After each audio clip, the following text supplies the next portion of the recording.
என்னங்க ஒருத்தர் தொட்டில உட்கார வச்சு ஏதோ தாலாட்டு பாடிட்டு இருக்கீங்க, என்ன நடக்குதுங்க?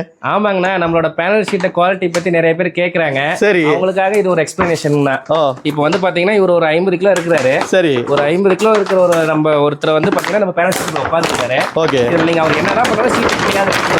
சீட்டு கிளியாது, பேனல் ஷீட் மட்டும் தான் கிளியாதுங்க. ஓகே, இதே மத்த கிரேட் பிளாஸ்டிக் ஷீட்ஸ், பாலிஸ்டர் அந்த மாதிரி ஷீட்டா இருந்தா இந்நேரம் கிழிஞ்சிருக்கும். கண்டிப்பா கிழிஞ்சிருங்க. சோ இதான் நம்ம ஷீட் பேனல் ஷீட்டோட குவாலிட்டிங்கிறது இப்படி தான் தெரிஞ்சுக்க முடியும்.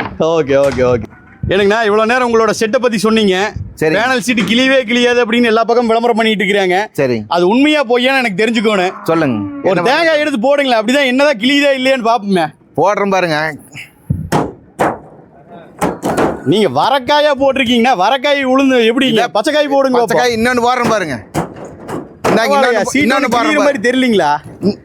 இந்தாங்க இன்னொன்று போடுறேன் பாருங்க.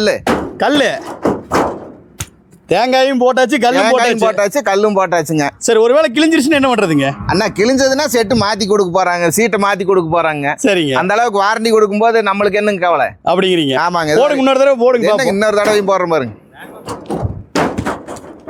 அப்போ தென்னை மரத்துல இருந்து தேங்காய் விழுந்தாலும் எதுவும் ஆகாது. கல்லையும் போடுறேன் பாருங்க. கல்லையும் போட்டாச்சு. போட்டாச்சுங்க. ரைட்டுங்க. அப்போ தென்னை மரத்துல இருந்து தேங்காய் விழுந்தாலும் எதுவும் ஆகாதுங்க? ஆகாதுங்கண்ணா, ஒன்றும் ஆகாதுங்கண்ணா. சரிங்க.